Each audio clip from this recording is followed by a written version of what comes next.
নমস্কার। রাজ্যের লাখখানেক civic volunteer ভাই বোনেদের জন্য অত্যন্ত গুরুত্বপূর্ণ এবং একটা বিগ ব্রেকিং আপডেট আজকের এই ভিডিও। আপনারা যারা সিভিক ভলেন্টিয়ার পদে কর্মরত আছেন, আজকের এই ভিডিওটি আপনাদের প্রত্যেকের চাকরি জীবনে অত্যন্ত ভাইটাল হতে চলেছে। তাই প্রত্যেকে ভিডিওটি মনোযোগ সহকারে দেখুন। আপনারা নিশ্চয় জানেন যে রাজ্য সরকারের তরফ থেকে গত বাজেট অর্থাৎ এই বাজেটে সিভিক ভলেন্টিয়ারদের মনোনয়ন এবং একটি বিশেষ ঝাড়াই বাছার প্রক্রিয়া কথা উল্লেখ করা হয়েছিল। সেই ঝাড়াই বাছাই প্রক্রিয়ার কথা মতোই কিন্তু কাজ শুরু করলো রাজ্য সরকার। একদম ঠিক শুনছেন, রাজ্য পুলিশের তরফ থেকে প্রতিটি থানা স্তরে সিভিক ভলেন্টিয়ার ফিজিক্যাল টেস্ট বা শারীরিক পরীক্ষার জন্য অর্ডার চলে এসেছে। আজকের ভিডিওতে আমরা একদম বিস্তারিত আলোচনা করব এই ফিজিক্যাল টেস্ট কি থাকবে, মোট কত নম্বরের পরীক্ষা হবে, কিভাবে পয়েন্ট দেওয়া হবে এবং কিভাবে প্র্যাকটিস করলে আপনি সম্পূর্ণ নম্বর পেতে পারেন। বিস্তারিত যাওয়ার আগে আপনাদের কাছে একটা ছোট্ট অনুরোধ, এই ধরনের গুরুত্বপূর্ণ এবং নির্ভরযোগ্য আপডেট সবার আগে পেতে আমাদের চ্যানেলটি এক্ষুনি সাবস্ক্রাইব করে পাশে থাকা বেল আইকনটি প্রেস করে রাখুন। আর ভিডিওটি ভালো লাগলে লাইক ও প্রচুর পরিমাণে শেয়ার করুন, যাতে আপনার বাকি সহকর্মীদের কাছেও এই তথ্য পৌঁছে যায়। অনেকের মনেই প্রশ্ন জাগতে পারে যে সিভিক ভলেন্টিয়ার যে অর্ডারের কথা বলা হচ্ছে, সেই অর্ডারের কপিটা একটু দেখান। দেখুন, এখানে কোনো অফিসিয়াল অর্ডারের কপি সরাসরি পাবলিকলি স্ক্রিনে দেখাচ্ছি না, কারণ এটি সম্পূর্ণ পুলিশ ডিপার্টমেন্টের অভ্যন্তরীণ বা পার্সোনাল ম্যাটার। একটি সরকারি দপ্তরের গোপনীয়তা বজায় রাখা আমাদের দায়িত্ব। তবে আপনারা যারা বিভিন্ন থানায় কর্মরত আছেন, খুব শীঘ্রই বা ইতিমধ্যে নিজেদের থানা থেকে এই নোটিশ বা আপডেট পেয়ে যাবেন। তবে অর্ডার কপি না দেখালেও সেই অর্ডারে ঠিক কী ক্রাইটেরিয়া বা নিয়মাবলী বলা রয়েছে সেটা জানা আপনাদের অত্যন্ত জরুরি। কারণ আপনি যদি এই নিয়মগুলো না জানেন বা এখন থেকে প্রস্তুতি না নেন, তবে ভবিষ্যতে আপনার চাকরির ক্ষেত্রে বড় সড় সমস্যা বা বিপদ তৈরি হতে পারে। এই পরীক্ষায় মোট 50 নম্বরের একটি মূল্যায়ন করা হবে এবং বিভিন্ন পয়েন্টের ভিত্তিতে আসুন আমরা এক এক করে জেনে নিই যে কী শারীরিক পরীক্ষা আপনাদের দিতে হবে। প্রথমে যে জিনিসটি আপনাদের রেকর্ড করা হবে তা হলো আপনার শারীরিক গঠন, অর্থাৎ আপনার হাইট বা উচ্চতা কত এবং সেই অনুযায়ী আপনার ওয়েট বা ওজন কত। এখানে সবথেকে গুরুত্বপূর্ণ বিষয় হলো বিএমআই অর্থাৎ বডি মাস ইনডেক্স। আপনার উচ্চতা অনুযায়ী ওজন ঠিকঠাক আছে কিনা, আপনি অতিরিক্ত মোটা বা অতিরিক্ত রোগা কিনা, সেটার এখন হিসাব কিন্তু সঠিকভাবে চাওয়া হচ্ছে। তাই নিজেদের ফিটনেস দিকে এখন থেকেই প্রত্যেকে নজর দিন। এরপরেই আসছে মাঠের সবথেকে বড় পরীক্ষা অর্থাৎ রানিং।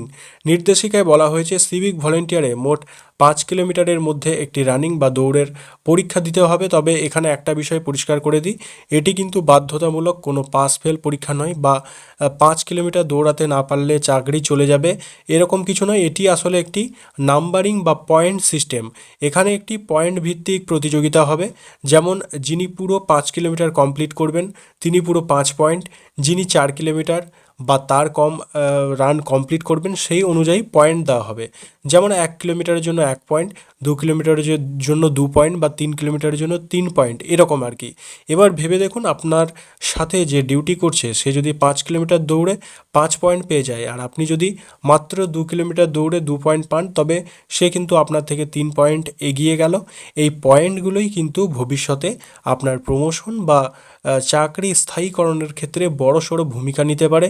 তাই আজ থেকে দৌড়ানো অভ্যাস শুরু করে দিন। এরপর রয়েছে পুশ আপ টেস্ট। এখানেও কিন্তু পয়েন্ট সিস্টেমেই কাজ করবে। আপনি নির্দিষ্ট সময়ের মধ্যে ঠিক কতগুলি পুশ আপ দিতে পারছেন তার উপর ভিত্তি করে নম্বর দেওয়া হবে। ধরুন, কেউ যদি 30টি বা তার বেশি পুশ আপ দিতে পারেন, তিনি ভালো পয়েন্ট পাবেন, সেরকম হিসাব করে একটা নাম্বার এখানে দেওয়া হবে। যারা কোনোদিন পুশ আপ দেননি তাদের বলবো এখনই বাড়িতে বা মাঠে প্র্যাকটিস শুরু করুন।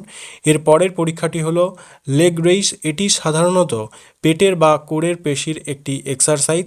যারা নিয়মিত ব্যায়াম করেন না তাদের জন্য এটি একটু কঠিন হতে পারে। আপনারা যারা লেগ রেইস কীভাবে করতে হয় জানেন না, তারা ইউটিউবে সার্চ করে দেখে নিতে পারেন যে কিভাবে সঠিক নিয়মে পা সোজা রেখে লেগ রেজ করতে হয়। এটি একটি খুব টাফ এক্সারসাইজ নয়, তবে পরীক্ষার সময় পয়েন্ট তোলার জন্য এটি জানা থাকলে আপনাদের প্রত্যেকের পরবর্তীতে সুবিধা হবে। পঞ্চম ক্রাইটেরিয়া হলো প্ল্যাঙ্ক। সোজা কথায় মাটির সমান্তরালে শরীরকে কনুই এবং পায়ের পাতার ওপর ভর দিয়ে ধরে রাখা। দেখতে এটি খুব সহজ মনে হলেও 1 বা 2 মিনিট এই পজিশনে ধরে রাখা অত্যন্ত কঠিন। এটিও পয়েন্টের ভিত্তিতে বিচার করা হতে পারে। যারা এটা প্র্যাকটিস করছেন তাদের ক্ষেত্রে কোনো অসুবিধা হবে না, কিন্তু যারা করেননি তাদের ক্ষেত্রে একটু সমস্যা হতে পারে। তাই ইউটিউব দেখে সঠিক টেকনিক শিখে আজ থেকেই কয়েক সেকেন্ড করে হোল্ড করার প্র্যাকটিস শুরু করুন। সবশেষে রয়েছে সিট আপ, বা সাধারণত পেটের এক্সারসাইজ হিসাবে পরিচিত। এটিও আপনার স্ট্যামিনা বা ফিটনেস চেক করার জন্য নেওয়া হবে। কিভাবে সঠিক পদ্ধতিতে সিট আপ দিতে হয় বা হবে আপনারা প্রত্যেকে জানেন। তো আপনাদের বুঝতেও সুবিধা হবে যদি এই বিষয়ে ইউটিউবে দেখেন। যত বেশি এবং নিখুঁত সিট আপ দিতে পারবেন, পয়েন্ট তত বেশি পাবেন। তাই প্র্যাকটিস অবশ্যই আজ থেকে শুরু করে দিন। সিভিক ভলেন্টিয়ারদের বিশেষ এই রিপোর্টের কথা বললাম। এগুলো সংগ্রহ করার ওপর সিভিক ভলেন্টিয়ারদের যে ঝাড়াই বাছাইয়ের প্রক্রিয়া চলবে সেটা টোটালি সরকারের ওপর নির্ভর করবে। এই প্রক্রিয়াটি কিভাবে হবে, পরবর্তীতে কি কি পরিবর্তন আসবে কিনা এখন বিবেচনাধীন অবস্থায় রয়েছে। খুব তাড়াতাড়ি আশা করি এই ফিজিক্যাল টেস্টের রিপোর্ট চলে যাবে এবং থানায় থানায় এই বিষয়ে পরামর্শ চাওয়া হচ্ছে যে কি করা উচিত বা কি করলে হয়।